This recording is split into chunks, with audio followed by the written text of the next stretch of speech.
Let's get this show on the road and let's have a little chat together. Let's see who's here and keep it simple is what I'm talking about today. Keep it simple and don't stress. That's what the title is anyway, and we'll take it from there and we'll have a look. Right, so for those of you that are here, don't forget trading's risky. Most traders do lose money, and most traders who don't like losing money probably shouldn't be trading or doing something else, whatever the case. So let me move that out the way and let me not forget it there like I did once before. Hope you guys are all well. Hope you guys are all making loads and loads and loads of money on the stock market. And welcome back to the show. Let's see what we can show you today. How's it, Henny? Welcome. Good to see you there, man. Good to see you. That's great to see you again. I am a little bit early today, but I do like to sometimes just start the show early and then everybody can just get on board and then we can start talking about whatever we need to talk about and whatever situations are out there. Let's just have a look at last week's trades and see what we're looking at here, or Tuesday's trades anyway. This is doing quite well. This is, well, let me just go to positions here. Go back. Let's just refresh everything. How's it, Shane? You're early today. Good on you, man. Good on you. Good to see you. Yeah, let's have a look at Australian dollar, United States dollar.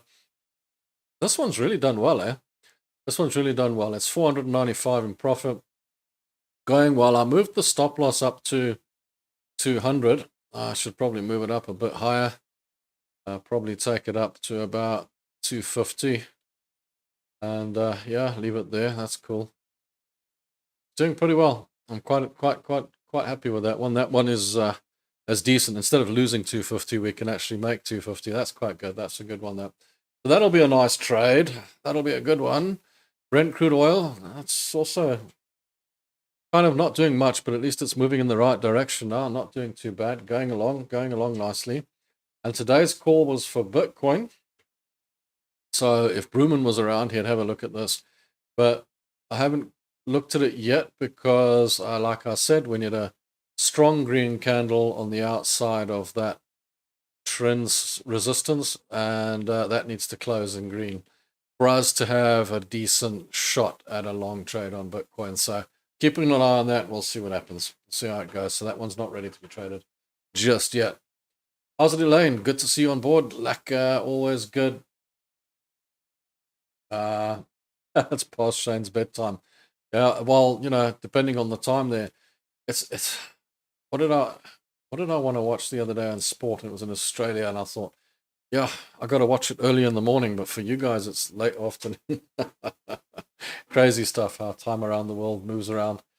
But that's why I try and do the live shows at different times and try and shift things around so everybody gets a chance to be on the live show. If everybody comes along, if we get viewers, I mean,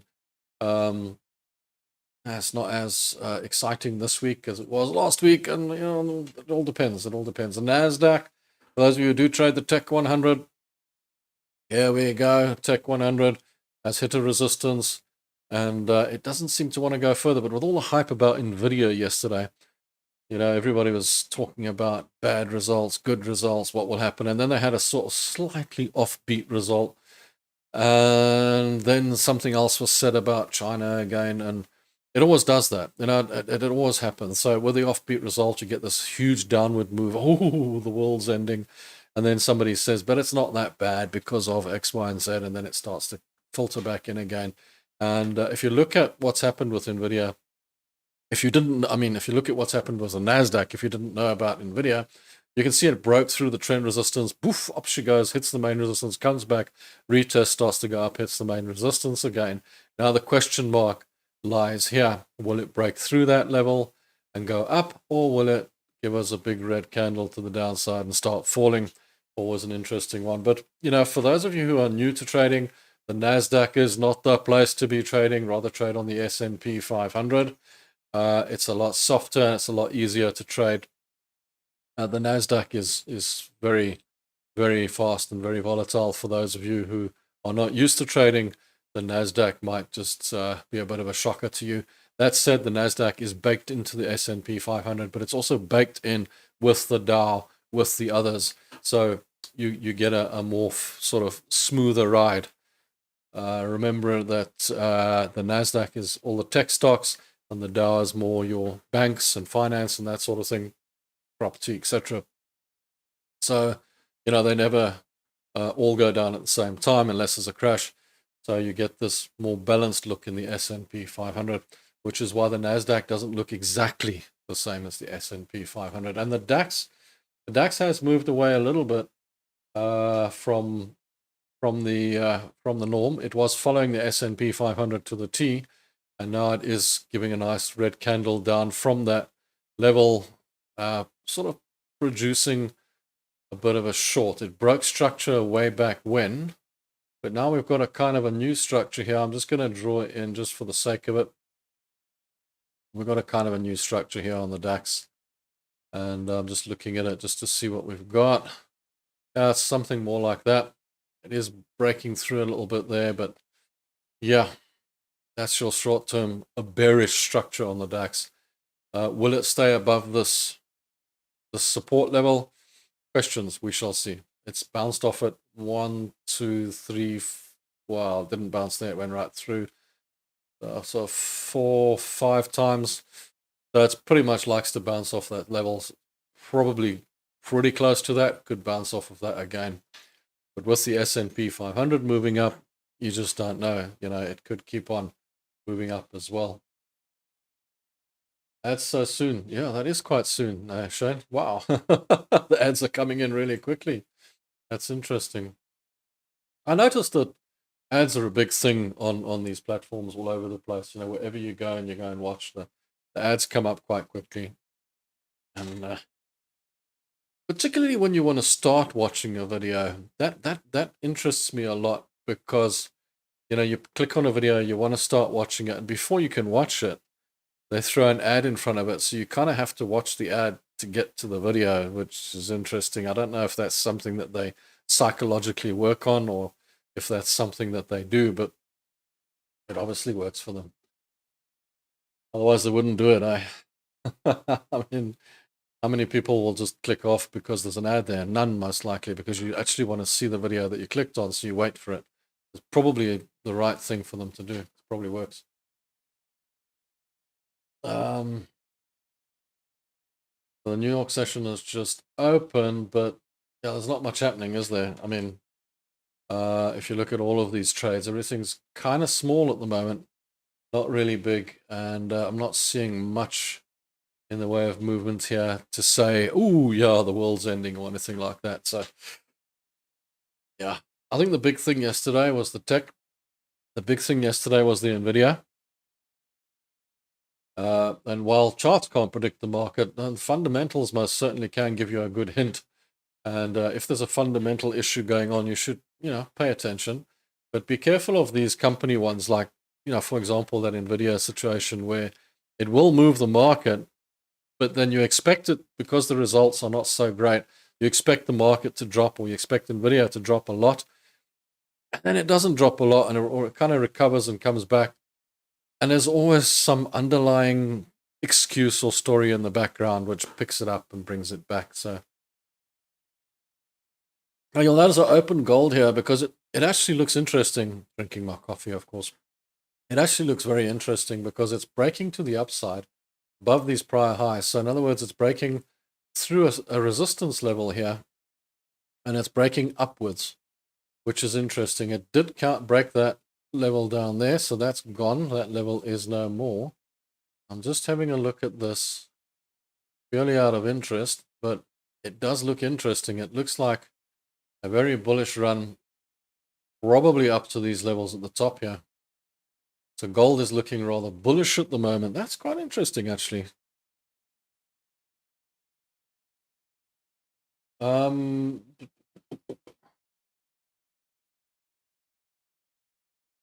That's against us. Maybe it means you have a good subscription level. That's interesting, Shane. Yeah, maybe. Look, we don't have a bad one. Let's be fair. I mean, we've done quite well with the channel. We've got up to a really, really good level if you think about it. And obviously, it would be nice to see it even doing better. I love the fact that it's got quite a large following. It might have something to do with that. You never know. That could be a part of the whole thing. So for those that don't know me, you all know that I always say system and strategy are completely different. We have a system that we trade on and we use price action and we keep it simple, and we keep it as simple as we possibly can. That takes away the stress. The whole point here is, you've got a strategy, and that strategy manages your loss and it manages your trade, and it gives you the ability to walk away and leave things in place. And to apply that strategy, you need the system, which is why we need the charts. So to apply the strategy, you simply need the system, which is the price action system, but you guys can use whatever you like. Any system that you want to use. You can use the Fibonacci, you can use the Ichimoku, you can use the average true range, you can use the Bollinger Bands.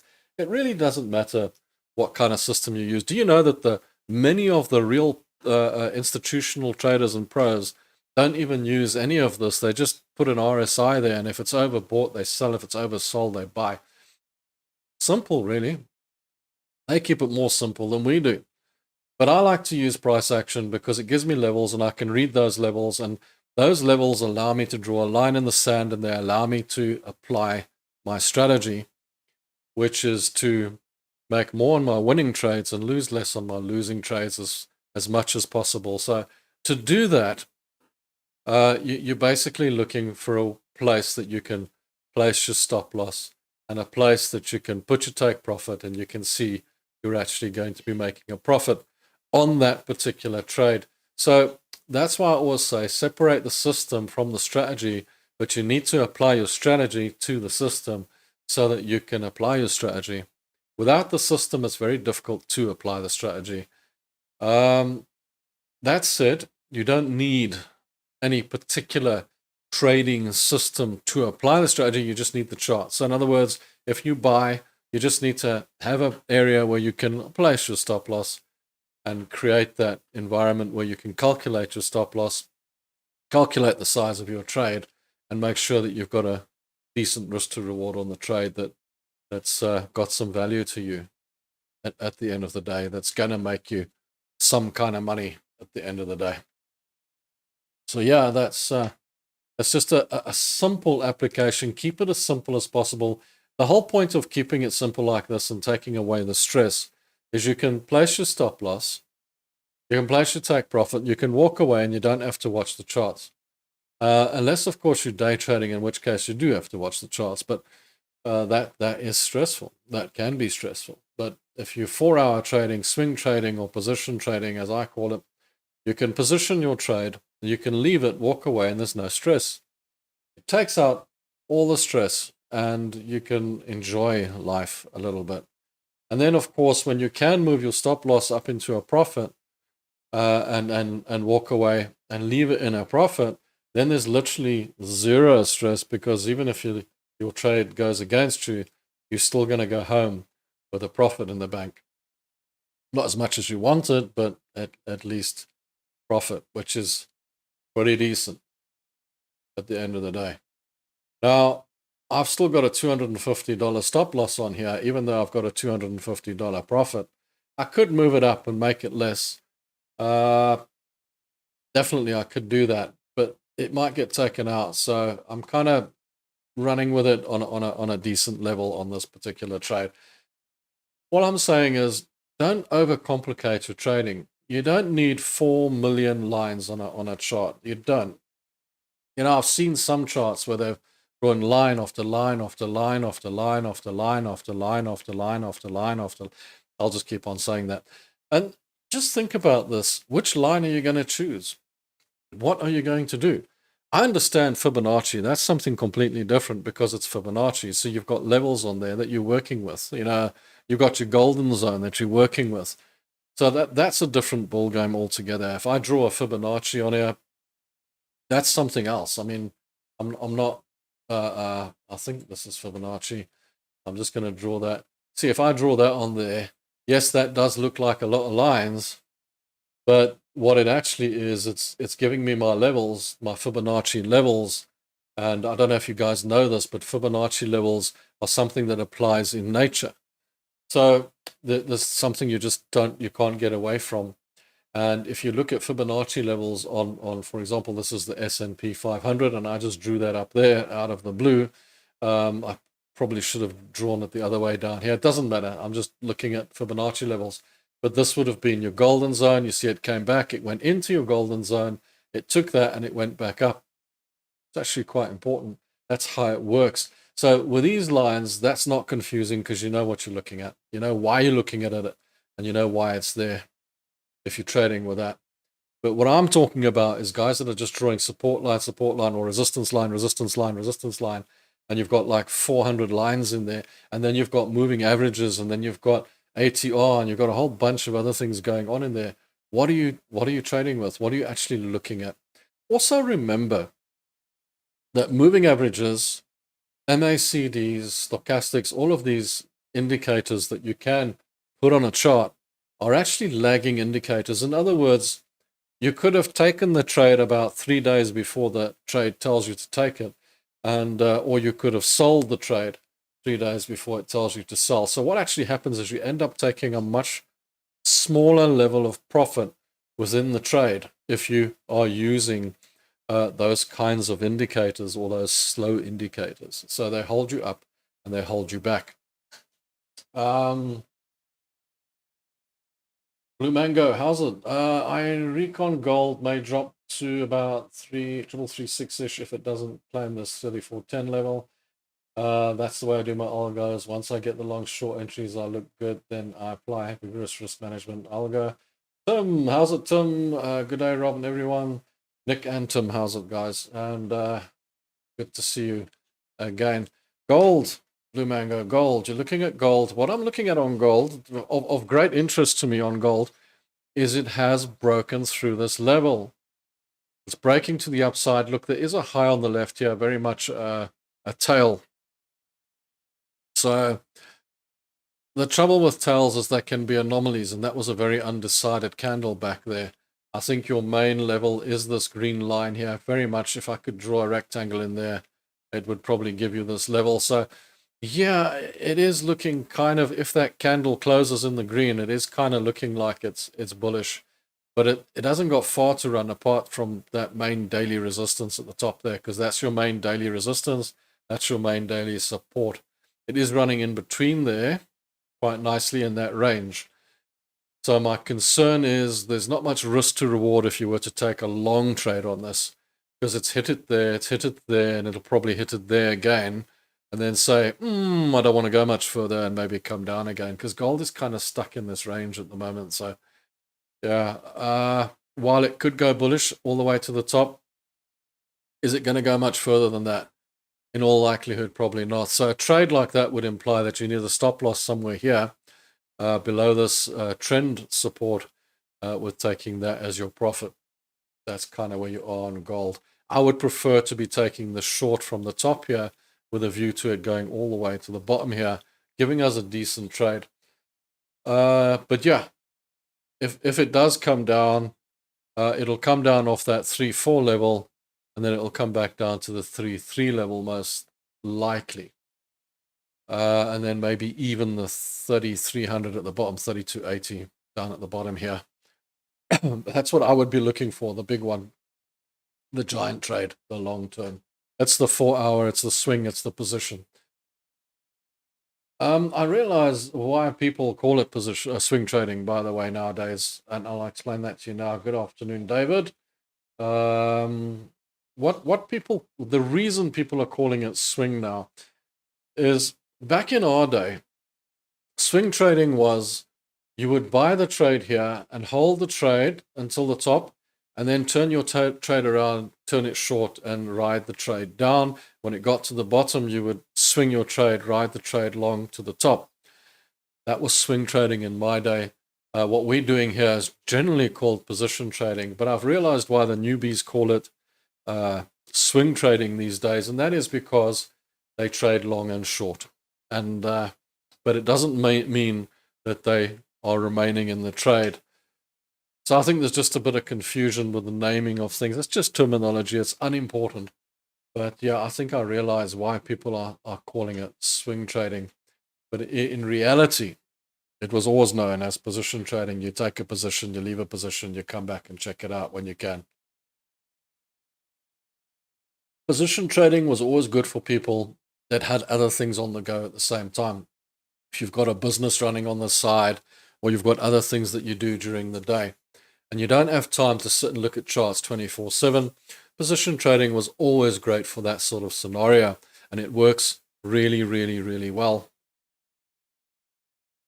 Because you can leave your trade, you can walk away, and you can obviously come back at a later time or date and just see how your trade's doing.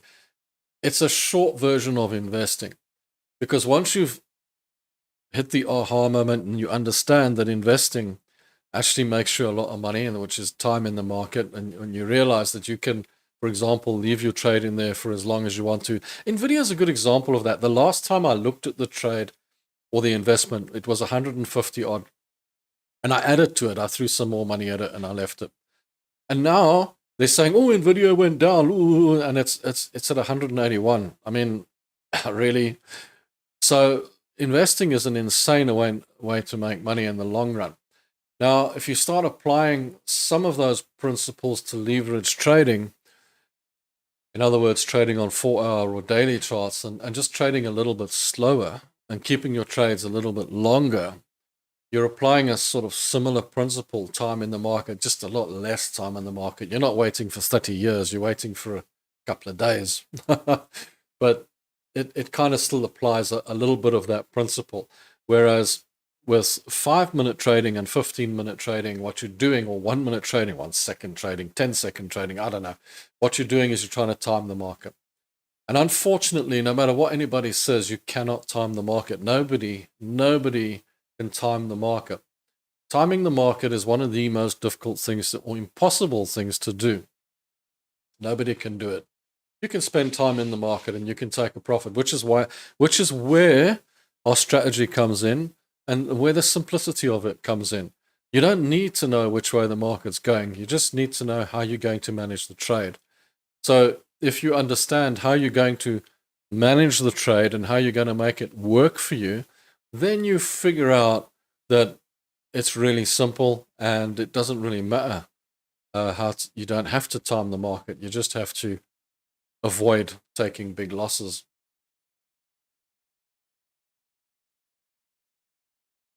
Hey, Nick, best not to leave. Well, I position trade and I leverage it. You see, I call it position trading because it's a position. I put a position in place and I leave it. Leave it for a couple of days. It's leveraged. It's fine. But I don't position a 5-minute trade. For example, if I was to trade on the 5 minutes, which I have done many a time, that is day trading. That's something completely different. That's trying to time the market. But what we call swing trading is basically position trading. And, it's basically putting a position in place and waiting for it to play out. It does work on leverage, but you do have to watch it. You do have to you basically apply the strategy that I put forward to you guys. The strategy of managing your risk. If you manage the risk and you manage it properly, then you can position trades. For example, the trades that we have positioned here for you guys to see. So this is positioned. We've been in this trade since, when did we take this? On Tuesday or last Thursday? I can't remember when we took this. It's probably Tuesday or something, or was it last Thursday? I can't remember. We took this trade and we've just left it running, and it's continued on, and it's positioned. It's time in the market, but it's just not 30 years in the market. It's a few days. That's the difference with leverage trading, taking positions. So position trading is the only way that I trade. Guys like to call it swing trading because it's long, short, because they're trading long and short. We're trading long and short on position trading. It's the same thing. Like I said, what we used to call swing trading was you buy at the bottom, you hold the same trade and you sell it at the top, and you swing the trade around and you go the other way at the top and come down with it. That's what we used to refer to swing trading as. The new guys don't refer to it that way. They refer to this as swing trading. It doesn't matter to me. It's just terminology. It's really not important. but it's just so that you know what people are talking about when they talk to you about certain types of trading. Of course, investing is very much position. Well, I call it trading, position trading. It's a position you take on an investment. So you take that position, and you everybody's got a different belief on how long they're going to keep their trade. For example, if I take an investment, I'm thinking 30 years. If I take a trade, I'm thinking a couple of days. And if I'm taking a day trade, I'm thinking a couple of minutes. So it's the time that changes when you're taking your trades, and you've got to consider that when you're taking your trading. That's basically it. Hi, Vol, how's it going? Thanks, Shane. It was last Thursday, I think. Last Thursday. I just looked at the date down here as well. I think it was the 21st we took this trade. And thanks. I actually took it on my main account as well, in thousands, not in hundreds. It's doing pretty well. So I'm quite happy about that. That said, I could have lost as well. So, it's 50-50. But that was a good trade as well. That and Ethereum has done well for me. And then there's the Bitcoin. There's a few others as well. The one that is still holding me up is this South African Rand. The Brent crude oil is in positive. And then there's my S&P long-term trade, which is doing extremely well. And I just don't sell it, and it just keeps on going up. So I'm quite happy with that. But it's not on here. It's on cash, so it's great. So yeah, but that's a different ball game, and that's that one is monitored insanely closely. So yeah, that is real money. Okay, this is a funded account, so it's completely different. Good. Tim asks, how did we know how to get in to the Aussie dollar US dollar trade? Shane will know the answer to this one. What I did is, Shane said go short, so I went long. That's how I knew how to get into the Aussie dollar US dollar trade. And Shane will agree with me on that. When Shane says go short, you just go long. It's cool. Just kidding, Shane. Gotta have a bit of fun, eh? No, but in all reality, in all seriousness, what I saw, what I showed the guys last week when we were trading, and we did this together. It was last Thursday. I looked, and I saw that the Australian dollar US dollar was in a range. What I saw was every time it hit this level of support that we put in place on the day chart. On the day chart. Sorry, I'm just laughing because Shane says true. But we were joking about it, weren't we? But yeah, I did look at this, and we looked at it together, and we said, look how many times it hit this support. Every time it hits the support, it rejects it and it goes up. So that for you is a sign. Now, I know that the more times that it hits a support or a resistance, eventually it'll not chip its way through and it'll break through. But I also know that I'm looking at history here, and I'm seeing that every time it hits that, it rejects it and it goes up. Why shouldn't it do it again? It's a 50-50 game. I'm looking at it and thinking, do you know what? The odds are on that it's going to do the same thing again. Now, there was two ways we could have taken this trade. The one way was the way I took it, where I said, it's bouncing out of this support. I'm going to take the trade, and I just took it. And a lot of you guys went, ooh, what are you doing? I was like, I just feel like it's going to go up from here. But if you were more cautious and you were worried about it, you could have, I drew this trend resistance line in here, and you could have said, I'll wait for it to break above that line, and then I'll take the trade to the upside. A lot of you would have waited for the retest, and you wouldn't have been in the trade.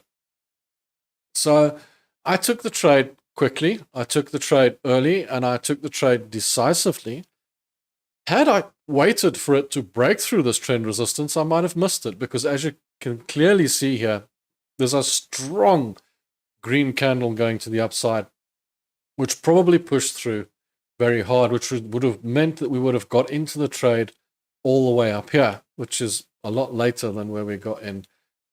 So I sometimes don't mind taking the odd chance and saying, do you know what? I'm not going to wait for that confirmation. I'm just going to get into this trade because I've seen what's happened in the past. A green candle coming out of that support, or it's in that support, just grab it and go. And when we took the trade, it actually went a little bit negative and then turned around and it shot up and went in the direction as expected. That's how you take it. Which one were we looking for this morning? You see, on the Bitcoin, there I'm waiting for confirmation because I'm not convinced with the Bitcoin, even though every time it hits this level, but it hasn't hit it that many times, like 1, 2, and this is maybe the third time. It's a little bit iffy. It's here, it's a little bit iffy. So I'm looking at it and thinking, well, with this one, I would have taken the long here, but I'm thinking, do you know what? It is in a bit of a bearish trend here as well. There's a definite trend. And I'm just thinking, let it just break that trend. Let it just counter trade. Give me a green candle above that line, and then I'll take the long on Bitcoin. So that's a slightly different scenario for me.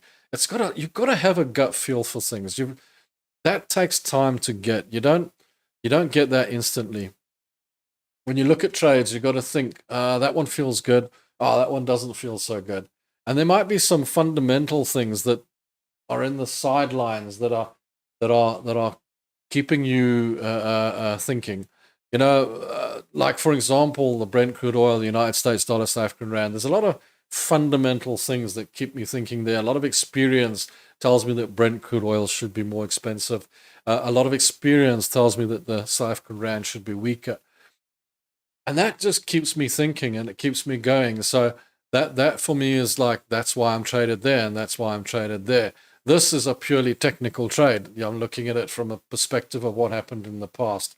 And the Bitcoin is also pretty much purely a technical trade, looking at what's happened in the past, waiting for it to break a level and give me that level.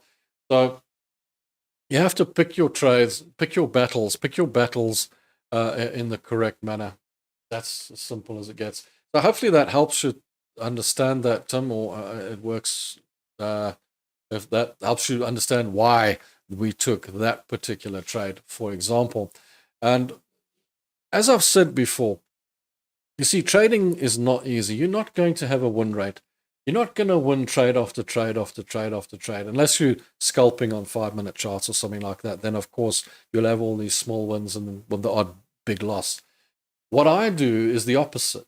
Instead of having a whole lot of small wins and then that big loss, I have a whole lot of small losses and then that big win. That's how I work my strategy. And for me to get through a year, I'll have a couple of really big wins and I'll have a lot of mediocre, bigger wins, and I'll have a load of small losses and a load of small wins. But what makes you profitable is those couple of big wins and a couple of mediocre big wins in your portfolio. And that's what keeps you through the year on trading. And that's what makes your money in trading in the long run. Don't expect to be making a win on every single trade. Expect to be making a loss on every single trade, because that's basically where it ends up.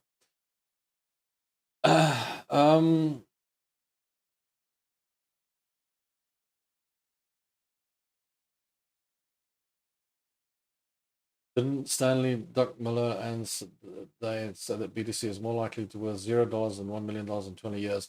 Nick, don't get me started on Bitcoin. I will never, I still don't invest in Bitcoin or crypto. I don't. I'll trade it. I'll trade it because it's a tradable instrument and I know I can get in and out of it quickly on trading. Invest in it? No chance, because I believe it's made up of fresh air. And I can't find asset value on Bitcoin. I mean, people have tried to explain to me where the asset value is and how asset value works with Bitcoin. There isn't any asset value on Bitcoin. There isn't. Because it's a non-existent entity. It's something that's been invented out of fresh air. And you can't call it a currency, because a currency is pegged to a country's reserve, a country's inflation, a country's asset value.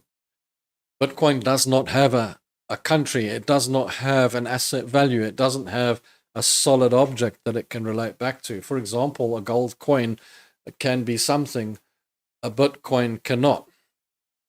Brent crude oil, for example, is a barrel of oil. You're paying for a barrel of oil, okay? But Bitcoin, crypto, whatever crypto you're trading, it doesn't have any intrinsic value. And I'm not the only one who said that. Jamie Dimon of Morgan. No, which bank is he at? Goldman Sachs, I think. He said it. CEO. He said that be careful. It's fresh air. The Wolf of Wall Street, Jordan Belfort, had a long story on it. He himself knew how to scam people, let's say, and he basically said he wouldn't touch crypto. It's fresh air. You know, these guys are people that know, people that have been there, done that, sold a few T-shirts. The Black Rock woman, she also said, be very cautious on crypto. There's a lot of people that have said crypto would more likely be worth zero than be worth the billions that it's supposed to be worth. There is a big question mark around it, and that is that it's fresh air. My concern for crypto was always that people are going to wake up one Monday morning and it'll all be gone. The bubble will burst and it'll just crash down, because you see, the price of crypto is based on a buyer and a seller. So in other words, you and me are creating the price on crypto, not some asset value. There is no asset value, which means it's some form of Ponzi scheme. And, you know, Bernie Madoff's Ponzi scheme ran for, I don't know, 20, 30 years. I don't know, it was more than 20 years, wasn't it, before he got arrested?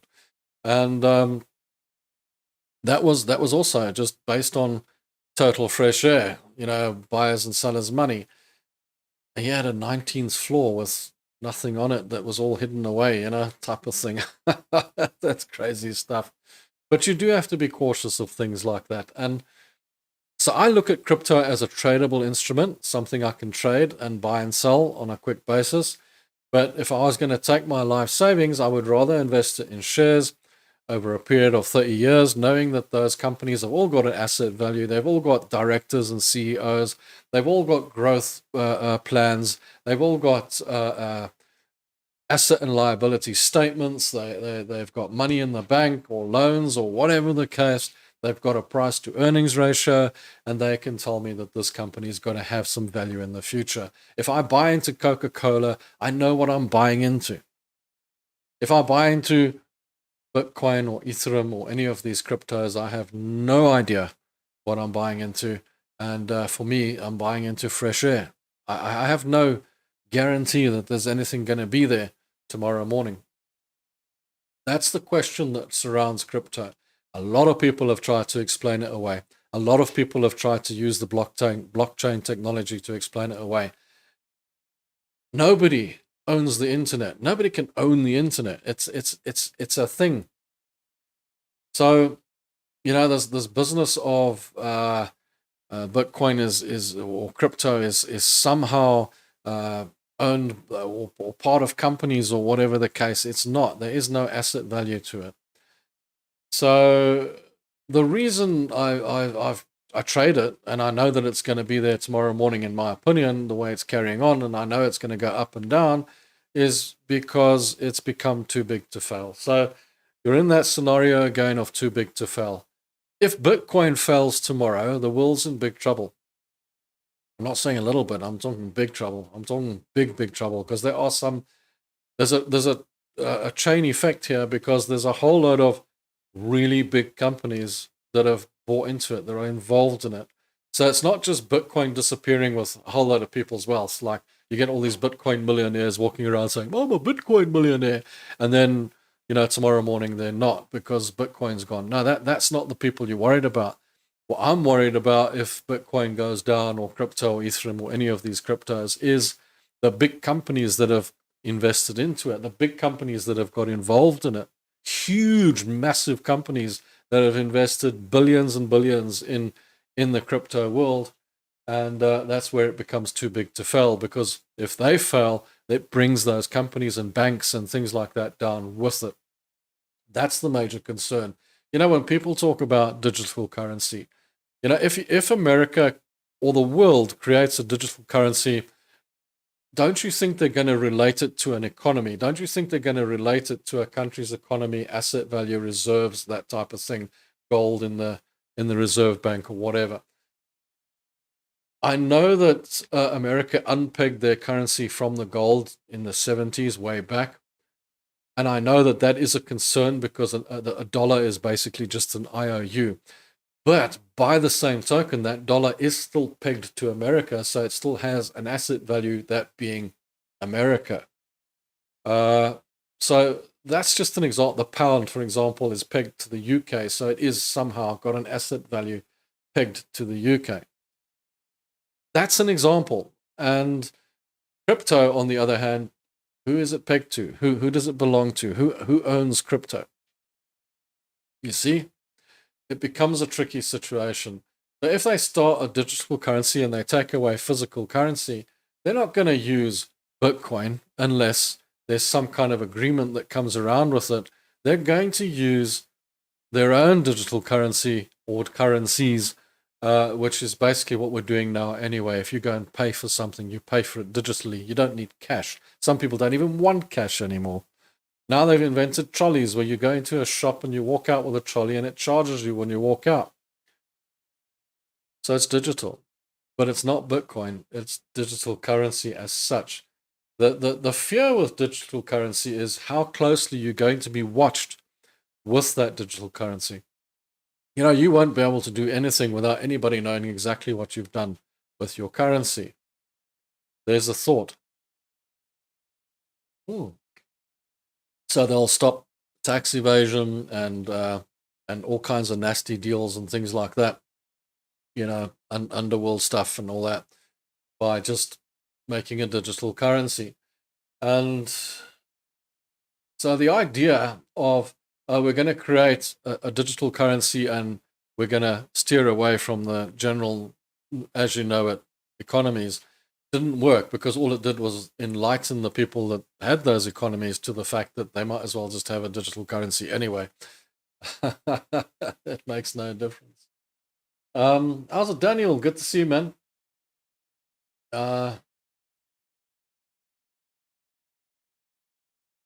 You see, well, I don't see countries starting to use BTC as their currency. They will create their own currency because it is advantageous to a currency. I don't know if you understand this, but countries don't need to tax their residents. They don't. That's not how they make their money, because I'm going to put this as simple as possible. I'm going to say to you, a country makes a currency. It makes a finite amount of that currency, and it puts it out there for people to use on a daily basis, and everybody uses that currency. Now, what they do is they put that money out, and then they take a portion of it back, a percentage of it back, and say, no, we're taxing people so that we can pay for things in the country. That, it doesn't really make sense. Countries make money doing business, and obviously from growth, from agricultural growth and things like that. A perfect example is Dubai, Monaco, countries like that don't tax their residents.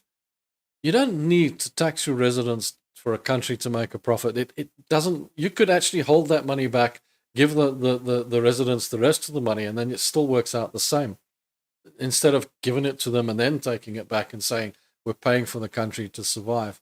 So I'm just trying to keep it as simple as possible. So they wouldn't want, for example, to now hand that over to Bitcoin and say, no, Bitcoin can now have all our wealth, and we don't have any control over it. They're not going to do that. So if a country has a digital currency, it's going to be their own digital currency, or it's going to be a worldwide digital currency, which is going to be pegged to something like the countries that are involved with it. Now, they have tried that in Europe. They have tried that with the euro, being a physical currency, and it has been a struggle. It has been a struggle, and it did cause problems. For example, when Greece almost went completely under and people were lining up at the banks to get their money. I can't remember what year that was. It wasn't that long ago. Because of this single currency across Europe, it caused havoc. It caused a lot of havoc because some countries were behind others. It became extremely difficult for them to operate under the same currency level. So that has scared a lot of the countries off. A lot of the countries are thinking we don't actually want to do that. We'd rather have our own little currency thing going on. So that in itself is problematic, having their own currency. I've really gone on quite a lot about that. They have to create their own currencies and control their no other choice. Tom's asking my thoughts on the Great British Pound, US dollar, and Daniel's saying digital currency is nothing more than shit coins. Okay, so Great British Pound, US dollar. I think that I did call them short this morning, or did I call them long? I can't remember. Let's just have a look. Great British Pound, US dollar. Probably very similar to the Euro, US dollar. That is long, yeah, so maybe I called it long. I can't remember. Great British Pound, US dollar. Okay, Great British Pound, US dollar is long at the moment. Let me just move that up there because that is definitely a level. And let's just have a look here. And there is actually a closer level for this as well. Just doing this on the 4-hour, guys, just quickly. I'm just getting some levels here. Great British Pound, US dollar. For me, it's in the middle of nowhere for a start. So what you got to watch out for is this. You can see that clearly. There's a bit of a bearish tinge to it. For it to be bullish, it has to break through that level, and the risk to reward is not very good because it is very close to the resistance level at the top here. It seems to be trading between these two levels at the best of times, although there is another further down level here, but it does seem to be trading in this range. If it stays in that range, you're in the middle of the range, which is not great. And even if it breaks to the upside here, you haven't got much room to there. What I would do with the Great British Pound US dollar is be patient. I would wait for it to get to the lower level or the higher level and look for a trade there rather than in the middle of the scenario here, because this isn't that great. There's a demand of money here as well, so there's a good chance it'll come down to take that. If it comes down to take this money down here, might be worthwhile later on, you know, that little bit there. It might be worth waiting for that. It might come down and grab that. Then it's worth taking a trade because you've got a 3/4 level all the way to the resistance. I just see it. It's sitting in this range at the moment. It doesn't seem to be going anywhere, which is what currencies do. And then, yeah, worst case scenario, it goes all the way down to the bottom here. But I think it'll come down, take this money here, and then we can get a long trade up. That's why I see Great British Pound, US dollar. It's an interesting one on its own.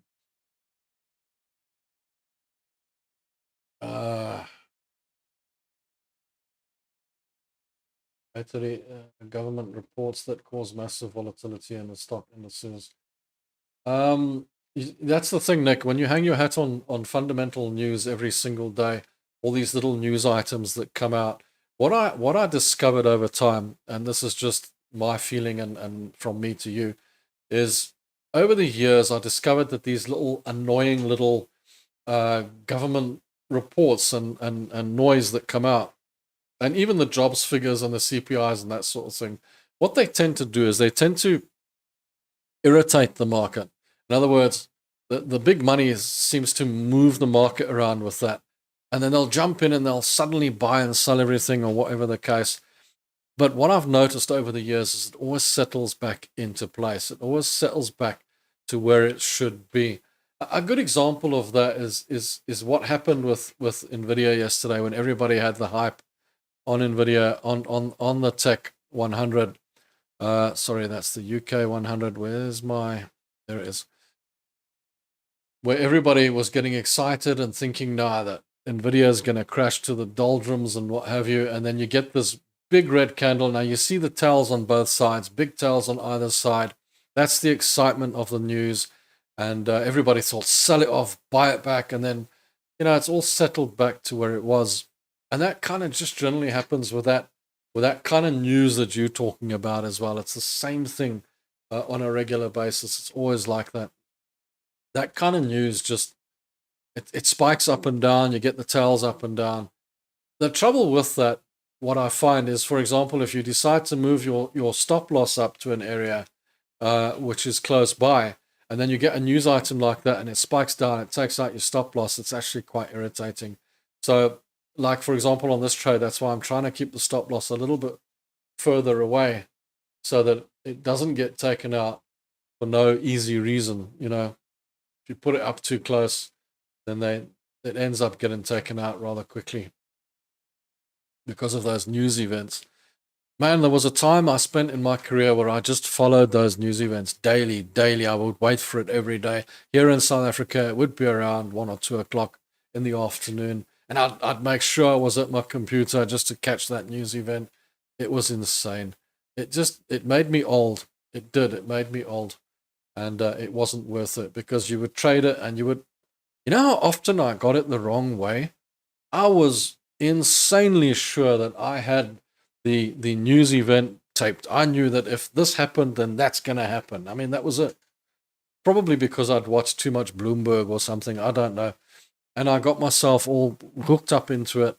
And of course, what happens? So many times it just went the other way. And then you would get all confused and you try and revenge trade it. And then it would go the other way again. And then you get the realization that it always just settles back to where it was anyway. And it just like drives you insane. It has to be a really, really, really serious event for it to keep going in the same direction.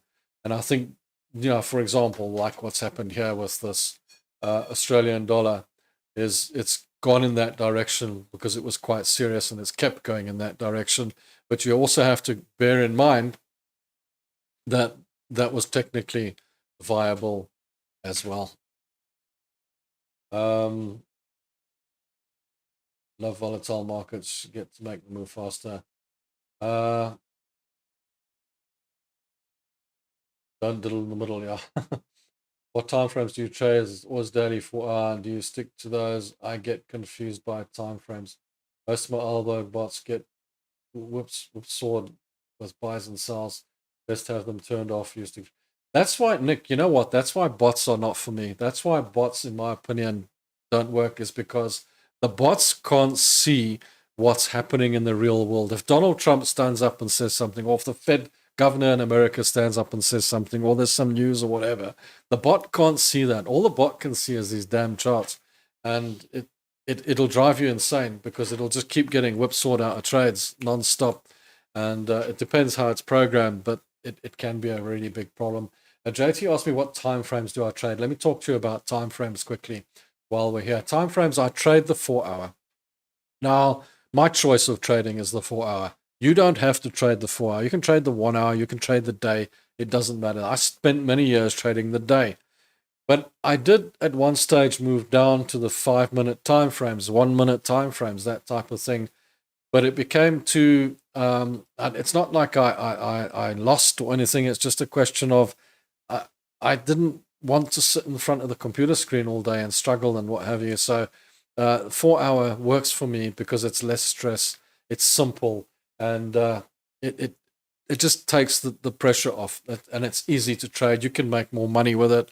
You can take less trades and make more money and so on. So the 4 hour works for me. It just works for me. I like the 4 hour. And you'll find that most older traders or traders that have been in the market for a really long time end up either on the 4 hour or on the day charts. We always end up slowing into these areas because we realize that that's where the money's made at the end of the day and that the 5-minute charts are not going to make you money. What you have to understand, the higher up you go with the time frames, 4 hour, day, weekly, monthly, the more information you get in any one candle. So the strength of the information that you're getting on the higher time frame for your trading is so much better, so much stronger. In other words, if you're taking a direction based on it's bullish or bearish, and you're taking it from the day chart, then you know that you can bet your house on it that it's bullish. But if it's on the 5-minute chart, you don't know which way it is.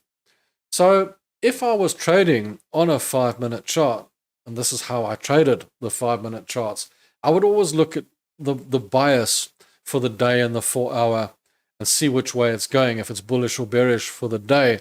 And then I would only, if it was bullish, I would only take bullish trades on the 5-minute chart, for example.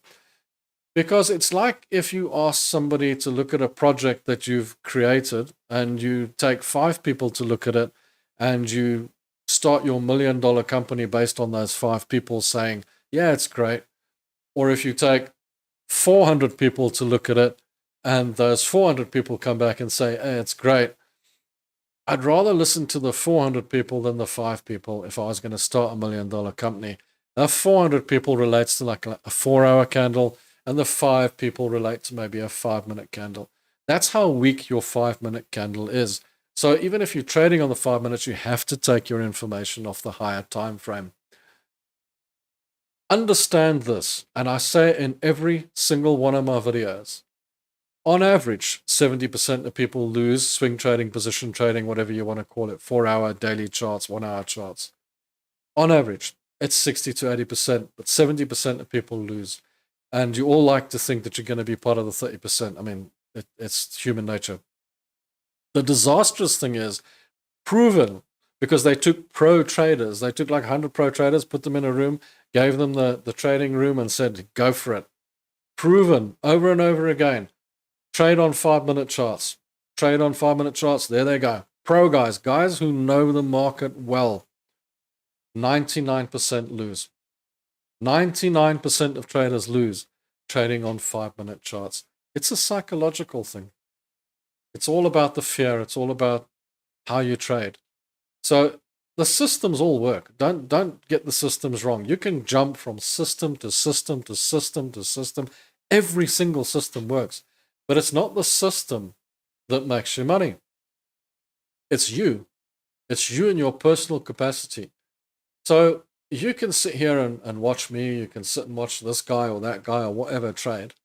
And you can follow the system and you can follow the strategy. That's not to say that you're going to achieve the same result. Whether it be a bad or good result, you're not going to achieve the same result simply because you've got a different personality, you've got a different psychology, you've got a different fear level. You know, just a simple thing, for example, like I've said before, is if you're trading your last amount of money in the market, your fear level is completely different to the guy who's got rather large sums of backing of money and he's only trading a small percentage of it in the market. You two have got completely different fear levels, even if you're both trading the same amount of money.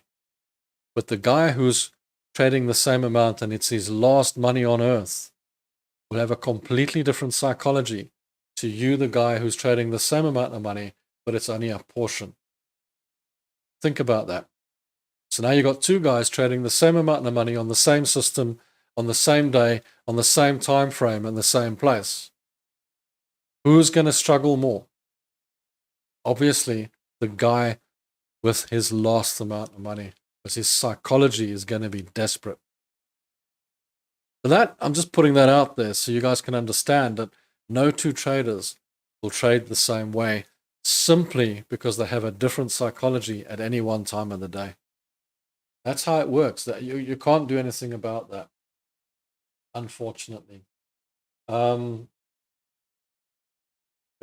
Aussie dollar trade. Why not break even yet? Thinking behind not moving the stop loss up to break. Daniel, the stop loss is already at $250 positive. Look here. I did move it up. I've moved it up to $250, $252 positive. I'm just keeping it $250 away from the profit at the moment, based on it gives me some room, that $250. I could move it all the way up here if I wanted to right now, but I'm just leaving it for now. But I'm $252 in profit if it loses. So it's not on this one. I mean, on my cash account, it's a few thousand. So yeah, no, it's fine. Don't worry. I'm not stressed about that at all. Okay. So yeah, I have moved it up.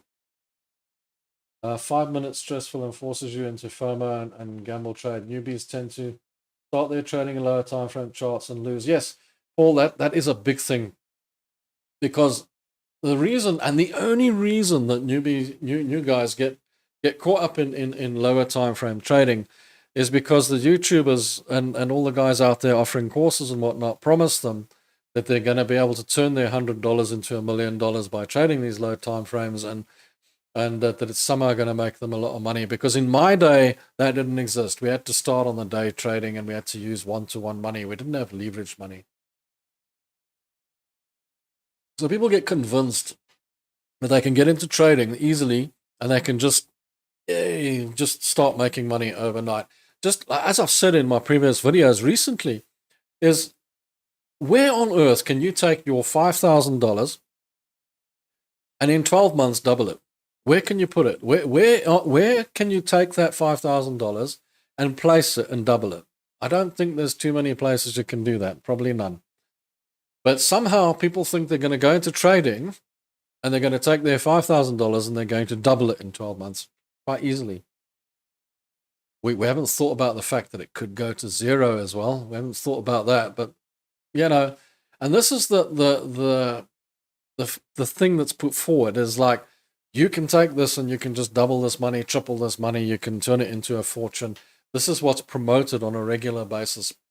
And this is where it always goes wrong. So the new guys get involved, new traders get involved, but they get involved in the wrong place.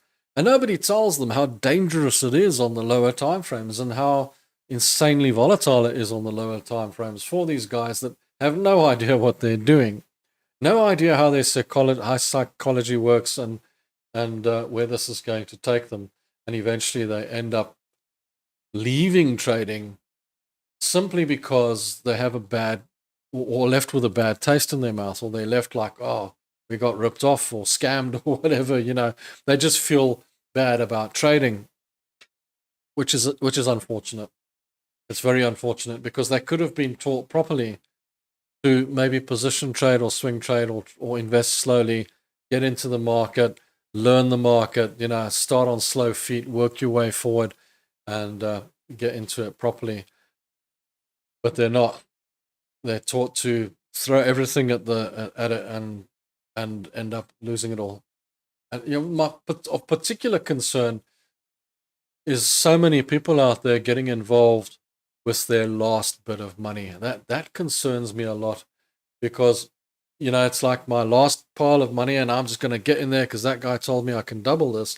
Greed, you know, you get in there and you start doing it and it sucks your money away very, very quickly. And then you think, whoa, what now? Because there is no way back sometimes. If people don't understand that the market's 50-50, in fact, it's worse than 50-50, but every time you take a trade, you've got a 50% chance of winning, you've got a 50% chance of losing. I don't care what anybody says about that. That's how life is. And the sooner you understand that, the sooner you'll understand that you've got to manage the trade.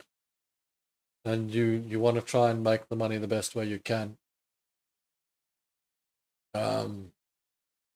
The biggest thing, like I say, you know, like Paul mentioned here, forces you into FOMO.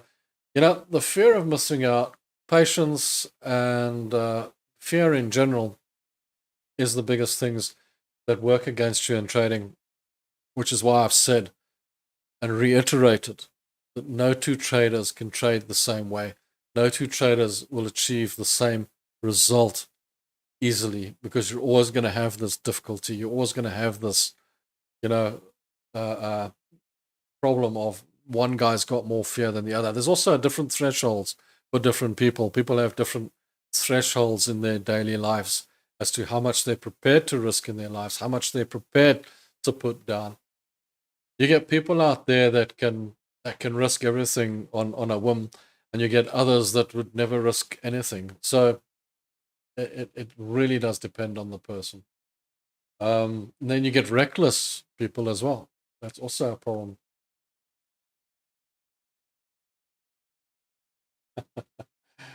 The orange was break even. Yeah, no, it's in profit. It's actually in profit. It's actually okay. I'm just leaving it 250 behind. Most traders make more money selling their courses than trading. This is true. This is true. A lot of the guys sell courses, and those courses obviously make a lot of money. That is a fact. One thing I thought of doing to counter that is offering a free course one day, but then I have to do it and I have to put it all together, and I'm not really sure how to do that. But yeah, I might actually do something like that in the future. Just put a whole course together for free. That'll destroy some people. But anyway, it'll be fun. Yeah, what the hell? it's interesting, but yeah, it is what it is. A lot of people say, but they take the time to watch your videos, so like I'm like, yeah, I take the time to make them as well. um, there's more work. Okay, risk management needed on lower time frames. It's way more hands-on, longer time frames. You see, the trouble with the shorter time frames or the lower time frames, in my opinion, Daniel, is um, the assumption that you're going to come in and work for 2 hours and make a couple of $100 and take the rest of the day off. It's an assumption. And what normally happens is the assumption is mother of all evil. And people come in and they, instead of making a couple of $100, lose a couple of $100. So they end up staying at the computer, trying to make that money back, whichever way possible. They don't walk away. Nobody does. And they keep trying to make it back, or revenge trade it or something. And it gets worse and worse and worse and worse throughout the day. Then you come back tomorrow, and your plan was to make, say, $200 a day. I'll use that as an example. And you come back tomorrow and you're $600 down from yesterday. So you effectively 3 days behind. So even if you do make your $200 profit today, you're still in the red and you're thinking, I'll just stay a bit longer and try and make a bit more, try and make up for yesterday. And you end up sitting at the computer for 12, 13, 14 hours a day. You don't sit there for 2 hours a day. You're very lucky if you can do that on the day traders.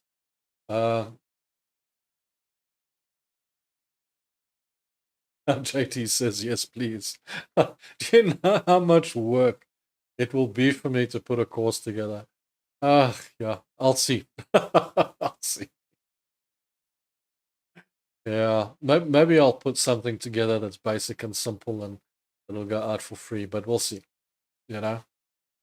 But yeah, it would probably irritate a lot of people. But I already do this. I mean, come on, I do this and I put videos out on a regular basis. So, it's fine. Yeah, it's a lot of work.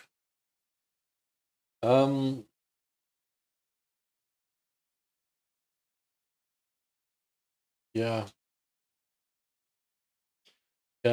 you can, but only trade what you see in front of you. The market gives you. Yeah, that's the important thing.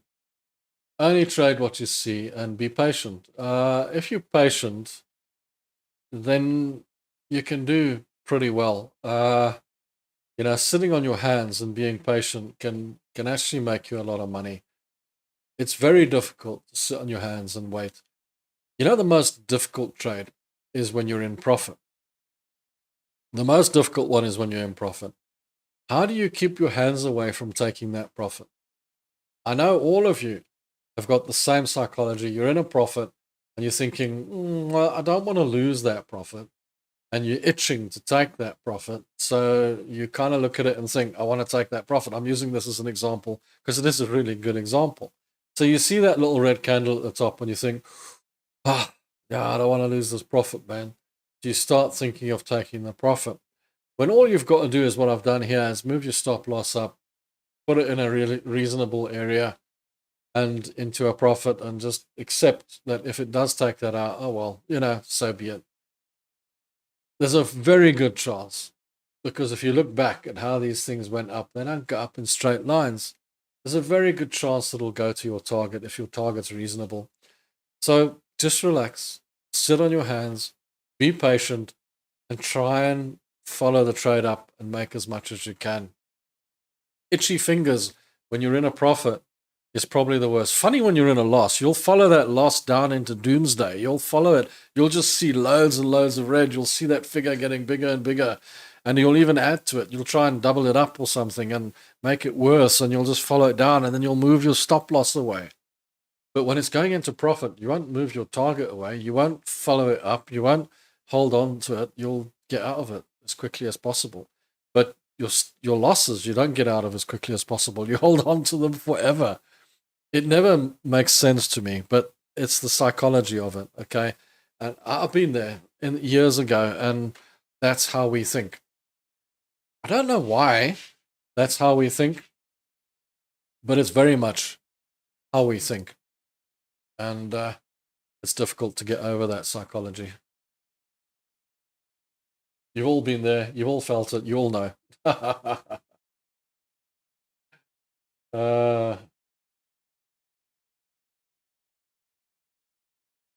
Yeah, I do my best to give everybody what I can.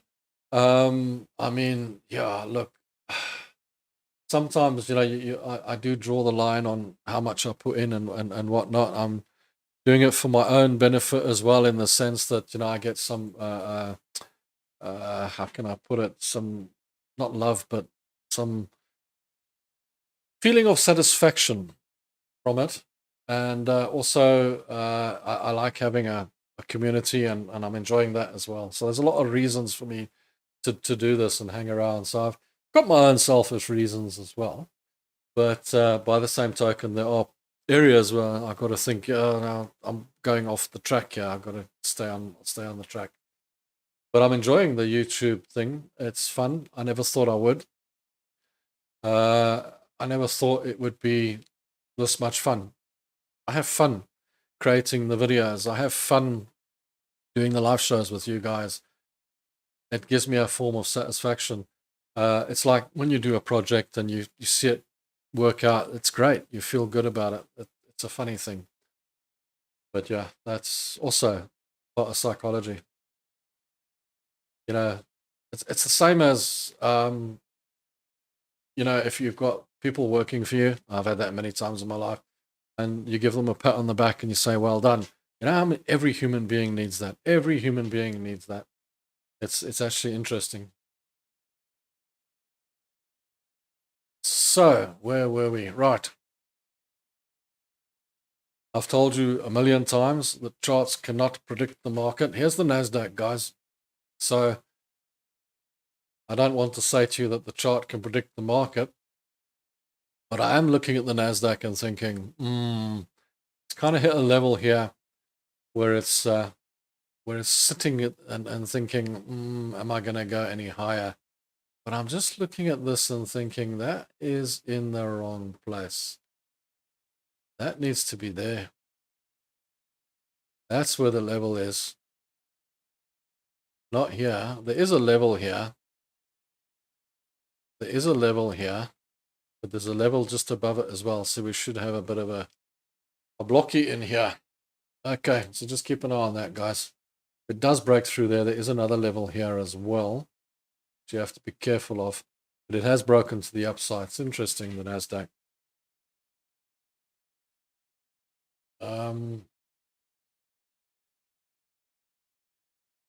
Diane, don't mind helping me putting together a course if it helps, Rob. Nyan, I'll look at it. I'll think about it and see if we can do something for the guys.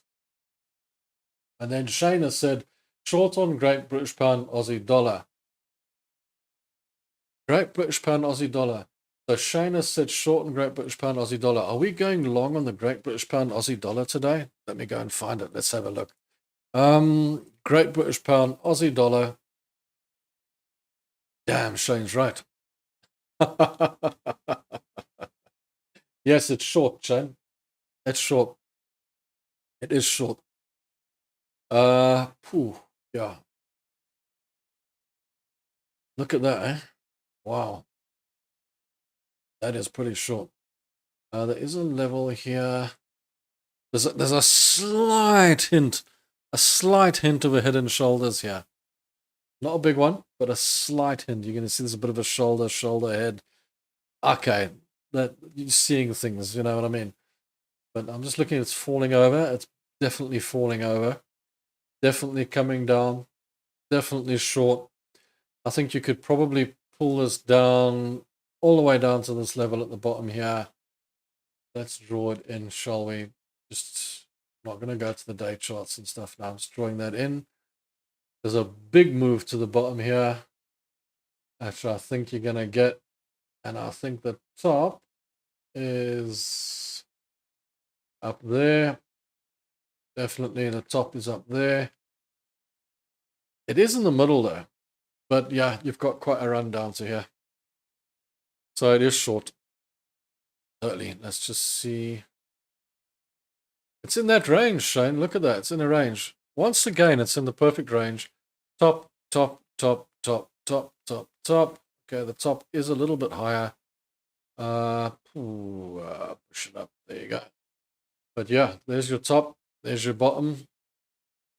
Pretty much in the middle, but it is going down. So Shane, yes, you can carry on going short on that one.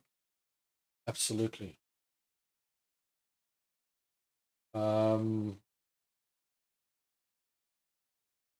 Do do do do do do do do. Boom, boom, boom, boom, boom. Shane's in. Definitely a nice trend line break last week. That's my take profit. Okay.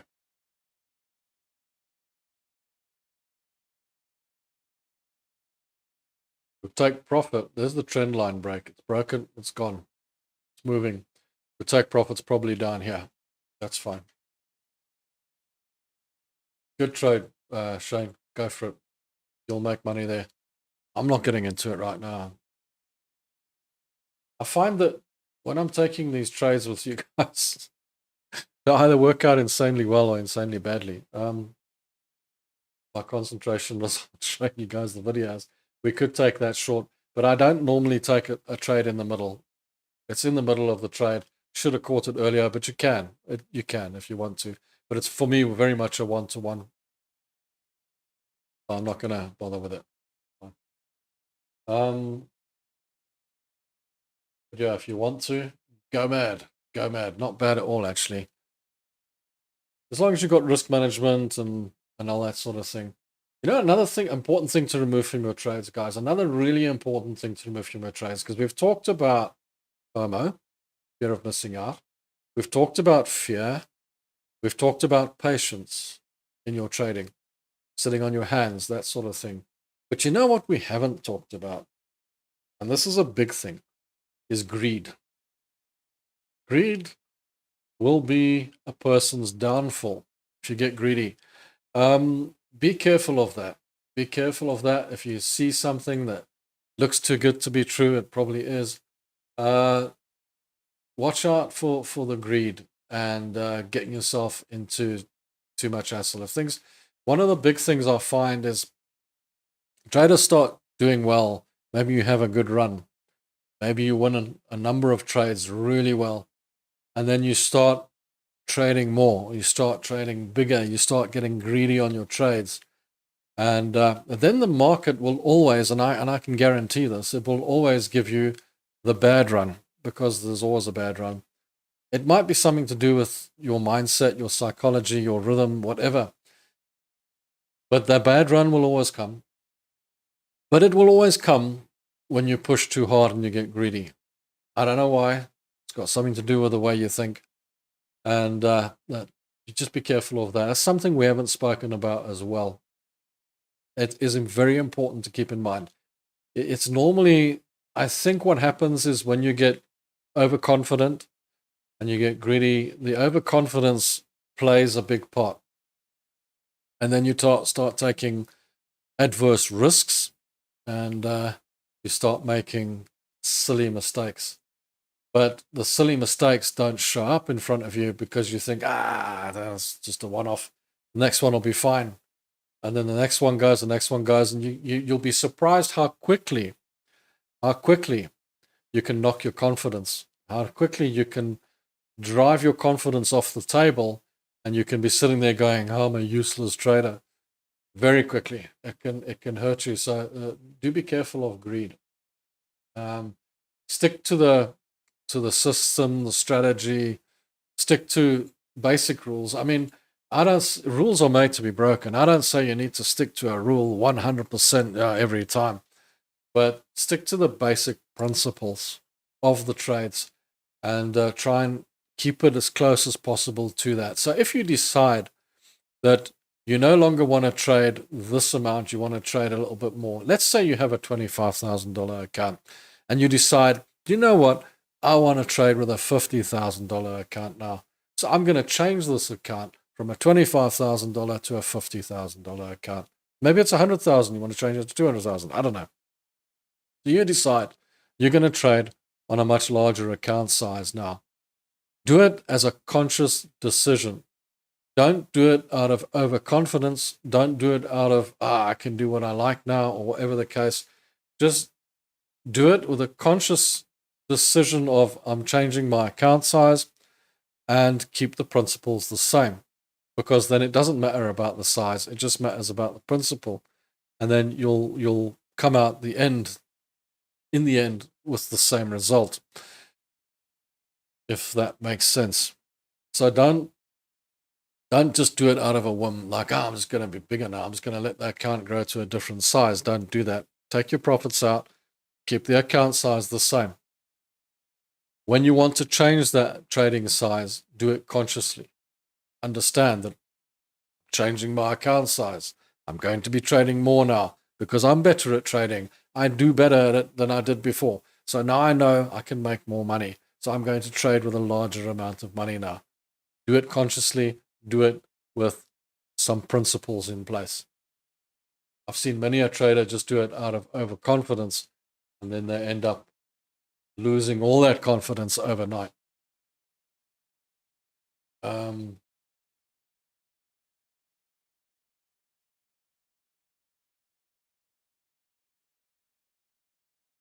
agree with you, Shane. I've traded many a trade on a one-to-one and been quite successful with it.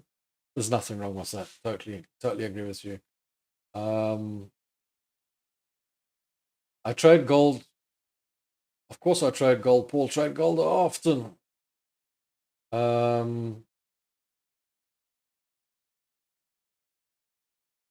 Often trade gold.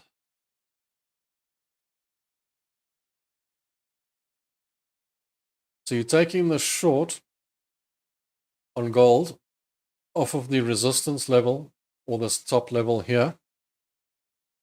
The only thing for me, Paul, is the red candle hasn't closed, and what it's showing me now is an undecided candle. You'll see I drew that trend support in there. It's a short-term trend support. I kind of was waiting for it to break through that before you get any short trade on it. Caution, it could go the other way as well. It hasn't decided which way. It's sitting on that resistance level. It's sitting on that high. The red candle could close and develop, and you could go down. I'm waiting for it to break through that little level there to give me a short on gold.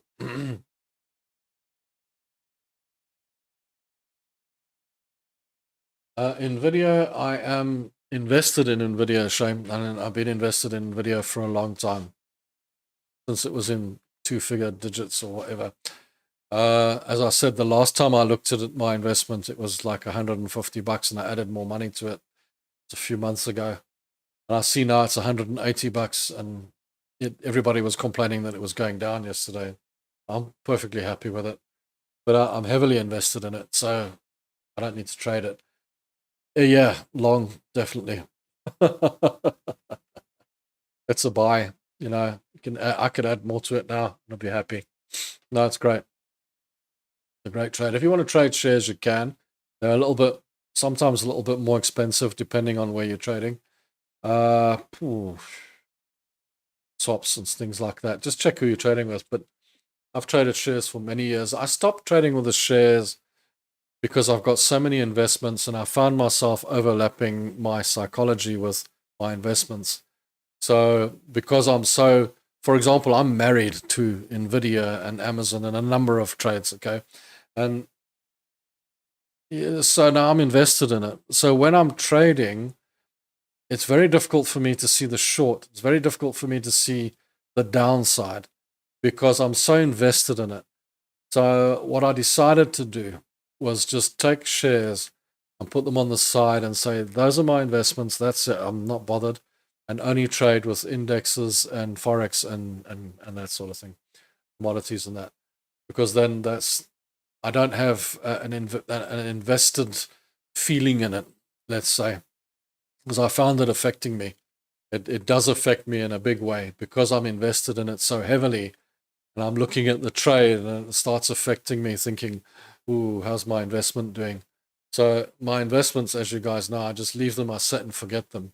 And I'd rather keep it that way. I actually traded shares for a long time. And then I realized, no, it's affecting me big time. So I don't do it anymore. I just leave the shares on the side. And I trade with these things.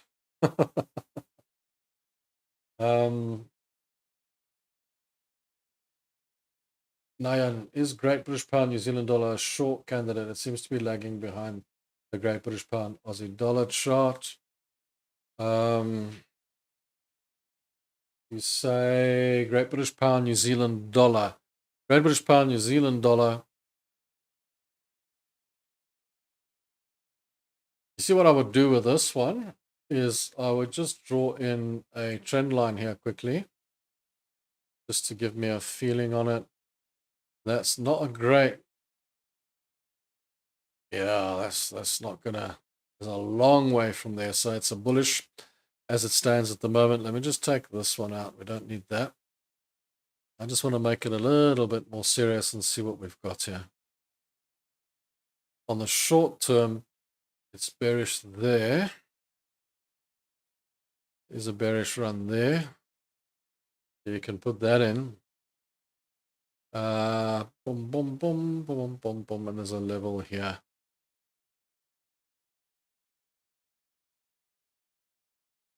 There's nothing that's standing out and saying, ooh, trade me. But what I'm looking at is obviously broken up through that resistance, which is now support. It's obviously falling back down towards this. It's probably going to hit this and bounce back up again. You see it retested it there previously. I'm not comfortable taking a Great British Pound New Zealand dollar short. If I go Great British Pound Aussie dollar, there I'm more comfortable with a short, and that's got a nice run on it. But just remember, Great British Pound New Zealand dollar, it is lagging, but it doesn't mean, because now if you take New Zealand dollar and Aussie dollar, you're going to have, see, Aussie dollar and New Zealand dollar has its own little life as well, eh? Look at that. So now you've got to be careful of that. Don't expect it to always follow, because what you've got here, the Australian dollar is working against the New Zealand dollar, which is why it's lagging, because it's doing so well here. So this is very, very bullish. So no, I don't go with the Great British Pound New Zealand dollar call. It is kind of filtering its way down, but it's not great. Will it go all the way? Who knows? It might come down to this support here and then break up, but it doesn't have much of a run. Euro US dollar is also kind of in the middle here. So Great British Pound, Great British Pound, New Zealand dollar. We'll just leave that there for now.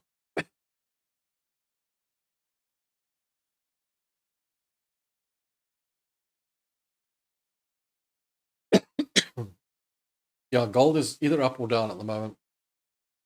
Go either way. No, it's not perfect. Not perfect. Oh, wait a minute. Look at Bitcoin. Boom. What we got here? What we got here? Oh, that looks like a nice green candle that's developing there. Yeah, that looks good. That looks like it wants to go. Looks like it wants to break to the upside. So it looks like the crypto wants to move up. Where is the crypto here? Let's have a look at ETH. ETH also looks like tricky. It's in the middle. ETH looks like it wants to go up. There might be a trade coming in here. Wait for that candle to close. Give us some proper confluence there, some proper information. Then there's the DAX is going up again. DAX is going back up. Look at that, heading up. Yeah, there we go. Absolutely perfect. So remember what I said, everyone loses, not just you. Everyone loses. Everyone has a loss. And the sooner that everyone realizes that, the sooner they'll make a profit. Because when you understand that you're going to take losses, then you understand that you can make profits. But we do it on swing trading, position trading, as I call it, because it's much easier to trade on that for everyone, including me. Less stressful, much less stressful. Keep the stress away, guys. You don't need to stress. I know it's fun trading on the 5-minute charts, and you don't need to take 100 trades every day. In fact, you don't even need to take a trade every day. It's not important. You take a trade when there's money to be made. Here's something to think about. If you can get your trading to a point where you don't have to work every day, wasn't that what you were working towards? Wasn't that the plan? I see a lot of traders out there get involved in trading and sit in front of their charts 13 hours a day, working their butts off. And I say to you that most of you probably got into trading because you thought it would be a better lifestyle and you could get some free time for yourself. Now, don't you think that if you're trading on the 4-hour charts or the day charts, you might be able to do that? Because now you can take trades. You can have a look in the morning or during the day and say, I'll take that trade, take that trade, take that trade, and then you can go and do your thing and enjoy your life. Because that's what I do. Trading's boring. I made trading boring because I trade on 4-hour charts and day charts. 5-minute charts are not boring. That's exciting. You're there, you're watching. It's going up and down all the time, but you're also sitting at your computer all day working, whereas you could be doing other things. How do you think I find the time to make these YouTube videos? I mean, like I said to you guys, there was a time where I had companies on the side and things like that. That's gone. No more. And I'm sort of almost semi-retired. And I'm sitting there trading thinking, there's nothing to do. Let me start playing games. I actually played games to keep myself busy while the trades are on the go.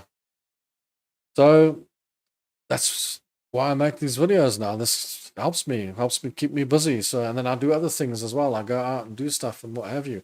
I got so much time. So, I say to you, 5-minute charts are going to take away all your time. They're going to suck the life out of you. If you can take trades like this on a position and leave them and come back and check them out when you feel like it, you've got tons of time on your hands. That's the lifestyle you were hoping for, I'm sure. Most of you were hoping for that lifestyle. But you don't seem to want it. You seem to want to watch charts all day. Think of the mindset. Just get your mind around it. You got into trading so that you could take a trade and relax. Not so that you could sit and stress about it all day.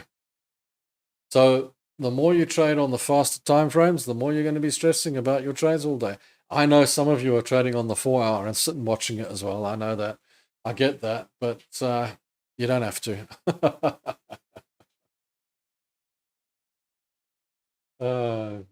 Good. When would you enter on BTC? After the candle close and put your stop loss below the closing candle. Okay, the BTC. Let's talk about that. And yes. So close of candle green. You'll notice I didn't take the trade on close of candle red.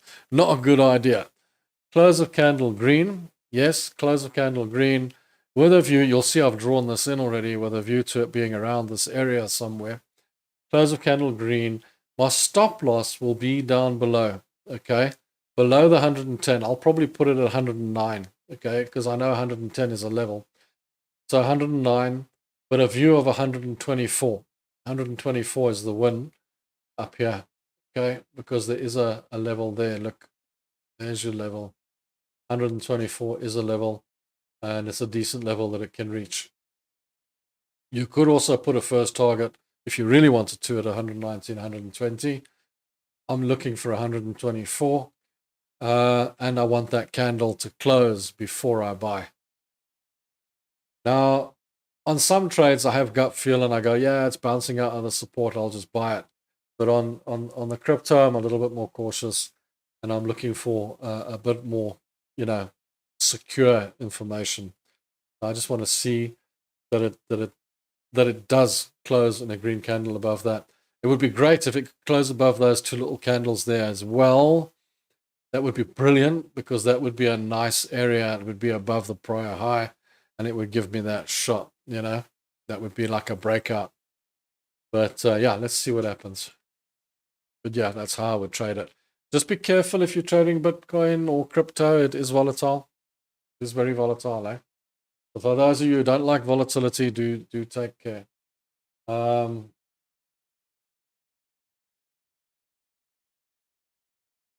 You see, that's why I'm waiting, Shane, because at the moment it could be short, but you see what's happening here on the 4-hour is it's breaking the trend resistance. It's breaking through, which means it's counter trading, and it's bouncing off this main support here at the bottom as well, Shane. Very similar to the Aussie dollar trade the other day. It's bouncing off this support. This is a daily level, which is a strong level. 110 is an extremely strong level on Bitcoin. It reached that 110, it broke through it, and it shot up. And it's used this 110 as its support level, as its pivot. So it's not as strong as maybe the AUD was the other day, similar scenario, but it is in that range now where it's trading between 110 and 120. Bouncing off the 110 every time. It did break through it slightly, tried to push through, but it's bounced back up, gone through, and now it's breaking this trend resistance and counter trading to the upside. I'm waiting on this because I understand why you're saying this, Shane, and that is because there is a lot of controversy around crypto at the moment, and there's a lot of people calling it and saying it's short and whatnot, and that kind of sticks in your psychology and it sticks in your head. But you trade what you see. And what I'm seeing is a counter trade. So if it gives me a factual trade, then what I'll do is simply put my risk in place, cover it with my risk, and take the long trade with the view to it being 50-50. I'm not expecting it to win every single time.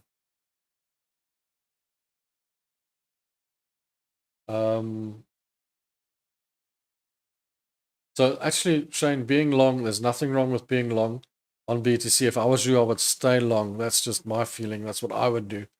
Go against the grain here, because I'm thinking a lot of people around the world are saying, crypto this, crypto that, and trying to push it down.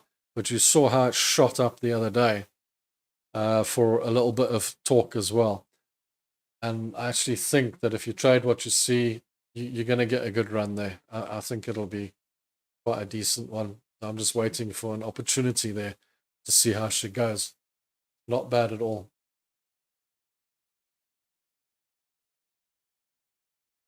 Right, what else can I tell you guys today? What do you want to know? Yeah. And how do you choose the right resistance area is a question that I got. How do you choose the right resistance area? And you guys know it's quite simple. Very, very often, right resistance area.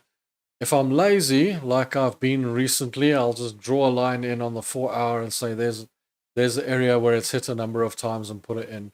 But if I'm more focused and it's a weekend or something or whatever the case, then I will take it to the day chart and I'll draw these levels in and check the level out and see how strong the level is. But the easiest way is to, if you're on the 4-hour, just draw the line in, draw the trend line in, and you'll know where you are. You can picture where your areas are. It's quite easy to put your resistance in an area where it keeps on hitting, and that's where the money is. That's how you know the money's there, because every time it hits there, it rejects it. Every time it hits there, it rejects it. It doesn't reject because there's a line or because it's bumping into a wall. It rejects it because there's money there. Somebody's left money there, and that money is pushing it down.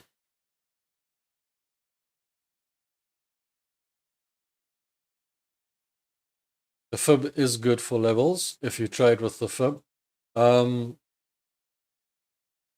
I do have a video on fib somewhere in my system for those of you who want to know more about fib. I'm not sure how far back it is, but there is one there quite a while ago that I did on fib. But Fibonacci is a very useful tool for those guys who use it. It does work on these swing trading levels and position levels. Very much like support and resistance, it's not a lagging indicator. It's one of the few indicators that's not a lagging indicator. It's a decent indicator. I like it. I have used it in myself in the past just as confluence, just to tell me, hey, Rob, you're in the right place. You're doing the right thing. If I'm not sure on something, if I'm not 100% comfortable taking a trade, many a times I've drawn a fib in just to see where I am. It's useful. And even an RSI. RSI is useful. But let's go to Bitcoin and just do something really interesting. I'm not going to draw a fib in here, but I am going to put an RSI in just to see, are we overbought or oversold? A relative strength index. I'm just going to do that, okay? And there's your relative strength index. And you know what? It's not oversold in any way, shape, because oversold would be down here. So it's actually not oversold. It's somewhere in the middle here. And that is a bit of a worry. But what you can do is take a line like this, as I showed you last week. You can draw it through here. And on your RSI, if it's staying below that line, that means that that's not valid. So if that RSI breaks above that line, then there's a good chance it's going to go long. If it stays below this line and it starts to break to the downside, then it is going to go short. And that's what you can use the RSI for, by the way. So if you want a bit of confidence, if you're not sure of this and you're thinking, is it or isn't it? You can take an RSI, draw it in like this, and just use it this way. Now, what I normally would do with an RSI, and I don't like to leave them on the charts because you can see it takes up a lot of space. But if you want to check something out, just put it on. And then you see that over there, it's above the 70, it's way up there, it's way overbought. Now I look at something like that and say, wow, that's time to sell. Now, how would I choose to sell here? I would draw the line in here and wait for it to break down. But you can also just draw the line across here on your RSI, and when it breaks below there, you can sell it. So you can use the RSI quite comfortably to see where you are with any particular trade. So if I was going to go long on Bitcoin right now, I'd look at this and think, ooh, it's a bit early. Maybe I should wait for the RSI to break above that level and then tell me it's a good buy. That would also give me confluence with it breaking above those highs on the left here, giving me a breakout. RSI is also a very nice, very useful tool to trade with.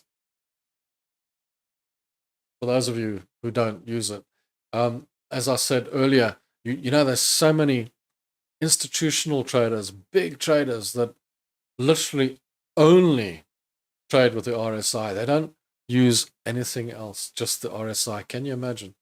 They just like put the RSI on there and they're like, it's oversold, overbought, and they buy and sell. Crazy. But yeah, many people do that.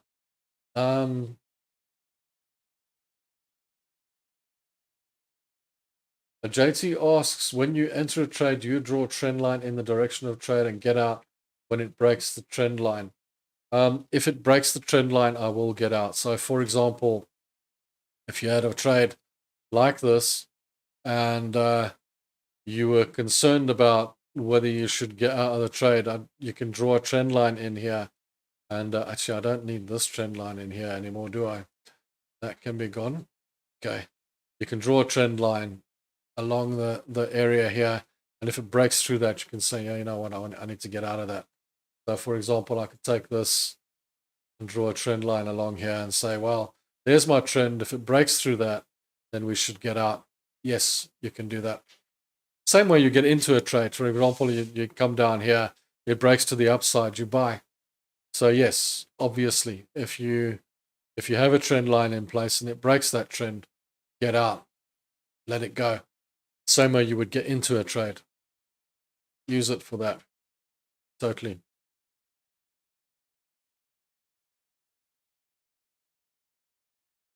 The easiest way, Henny is asking, what's the easiest way to detect supply and demand?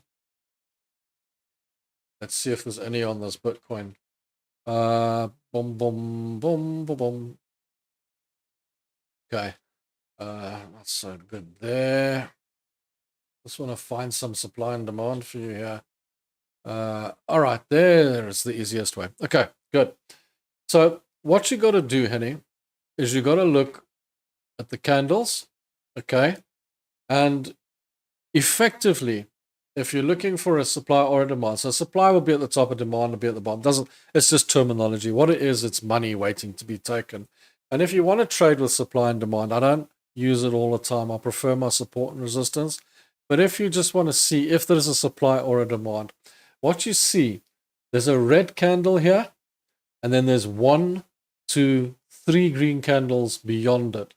So what that is now you take your little blocky and you draw it from the top of that red block to the bottom of that red block. That is an area of demand. There's money there. How much?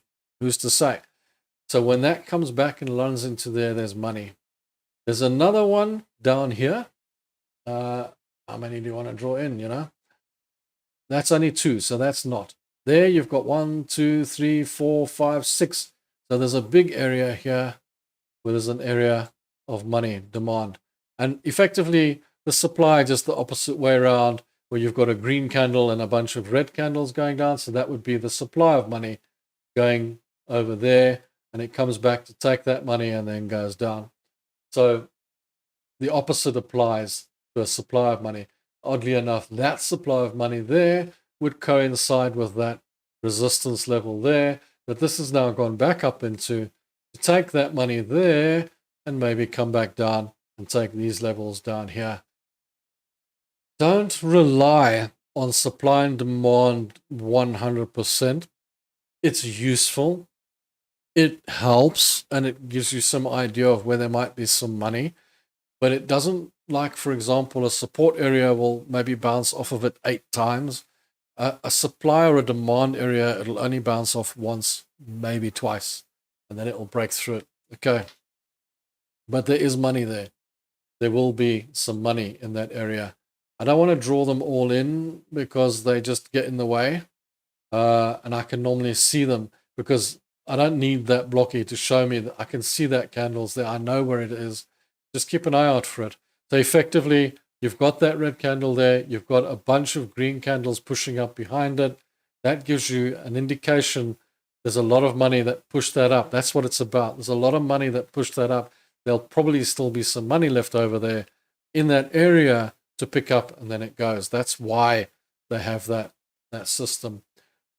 So the stronger that move up, the more possibility there is that there might be some money left over in that price range waiting to be taken. And that's how you look for it.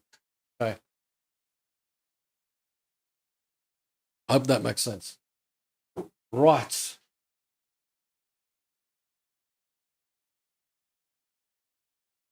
Yeah, the RSI, Shane, the RSI is very, very widely used. In fact, I spent a large portion of my career using the RSI as well. But like I say, many of the institutional traders and big money actually only use the RSI to trade with. A lot of retail traders like to use the MACD, but like a moving average crossover. A lot of retail traders like to use stochastic. Depending on the time, you put the stochastic on with the crossover and that sort of thing as well.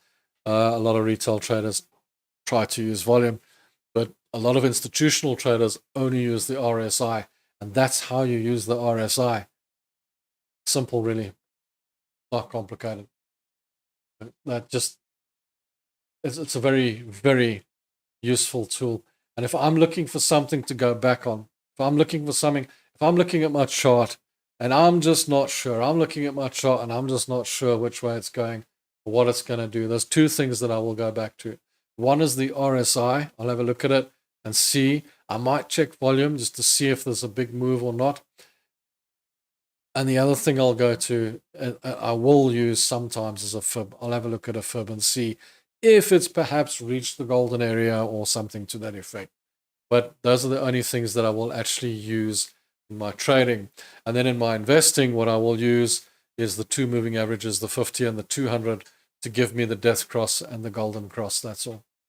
But And then in my investment, I will use an RSI to see, if it's a good place to buy or not. It's the best area to get your entry into a share. Just for information, guys. That's where we go. That's where we go. And as long as you know that trading's 50-50, then you've got no issues. Then it's easy. And you know that either way, it just gives you better odds. It gives you good odds. And that's why institutional traders use RSI, because they understand that trading is 50-50. They know this. It's just retail traders that struggle to get around it. They understand that when they're taking a trade, that it could be 50-50. But what the RSI does is it tells them that the odds are in their favor because it's so overbought or so oversold. So they know that the wait is for it to turn and move in their favor at some stage. Maybe not immediately, because you must remember they've got bags of money to hold that up. So they're not worried about our drawdown. They're not worried about the drawdown as much as we are. They don't like it, but they don't worry about it as much as we do, because it's just a little bit of drawdown. They've got the money to cover it. So if something's really oversold, for them it's just a question of getting as many orders as they can, because they're buying with big money and they need people to sell it to them. So then they've got to go and find the money. So they will create some movement in the market anyway, and they'll start pushing it back up again. And effectively, that's what they do. They use RSI big time. You'll be surprised.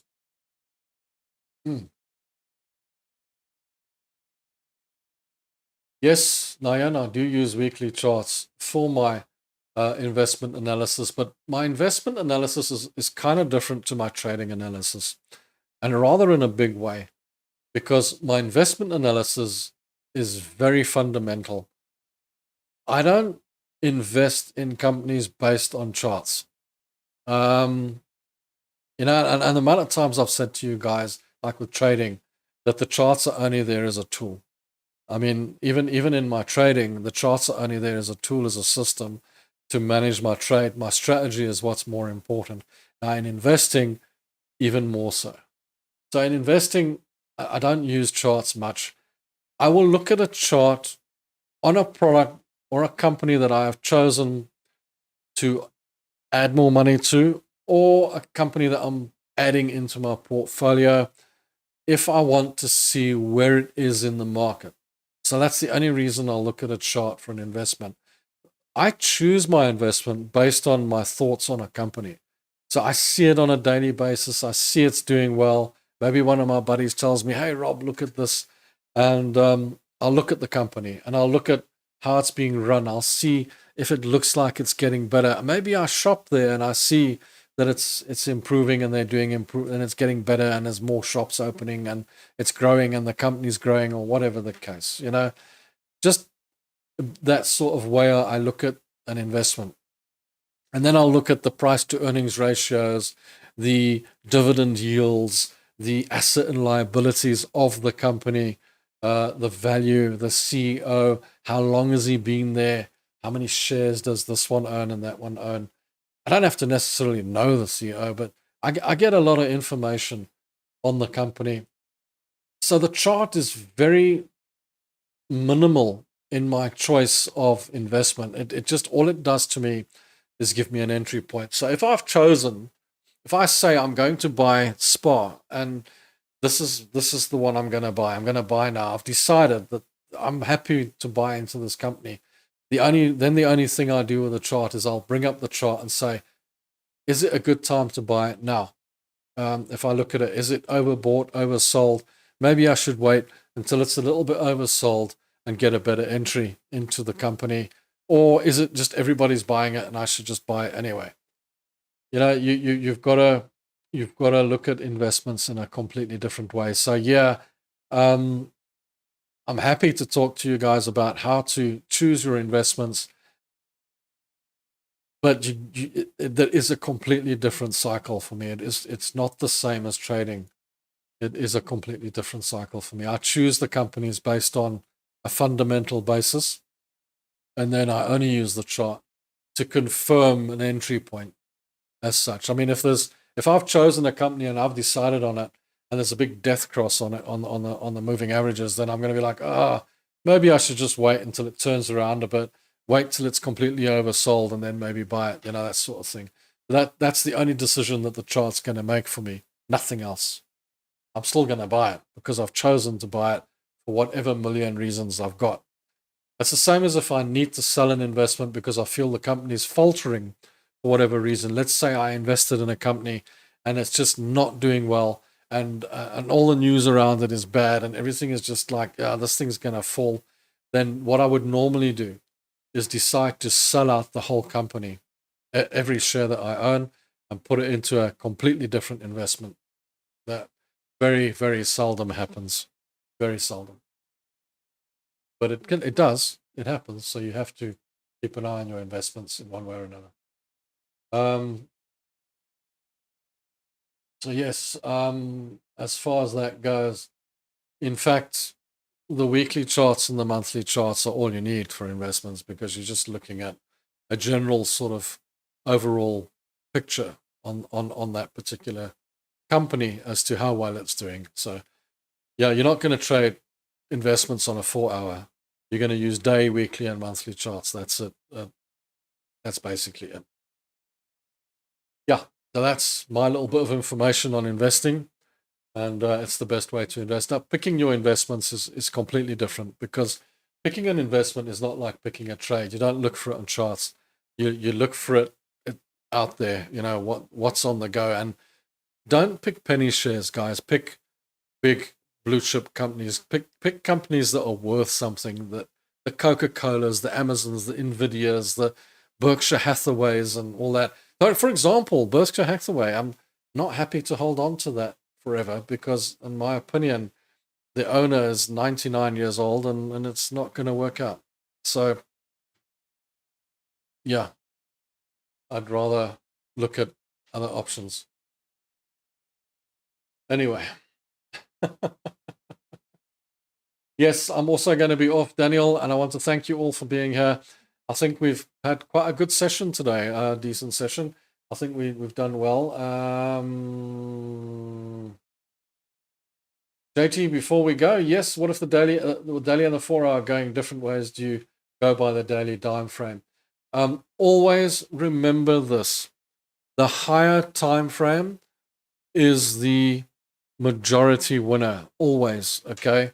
So if the day tells you it's bullish and the 4-hour tells you it's bearish, it's bullish, okay? The higher time frame always wins over. It's got more information in it.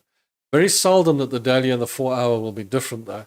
But if they are slightly different, always work on the higher time frame. The higher time frame gives you the direction. Okay, I'm going to be on my way now. I want to say thank you to everyone. It's been a lot of fun again. It's been good. I've enjoyed myself, as usual. Always enjoy myself. Thanks for being here, guys. Thanks for all the questions. Put all your questions together again for next Tuesday. You're welcome to ask in the comments as well. I'm quite happy to answer your questions where I can. And I'll see you next Tuesday. So, guys, thanks for watching. Enjoy your weekend, and keep your feet on the ground, reach for the sky. Make lots of profit. Make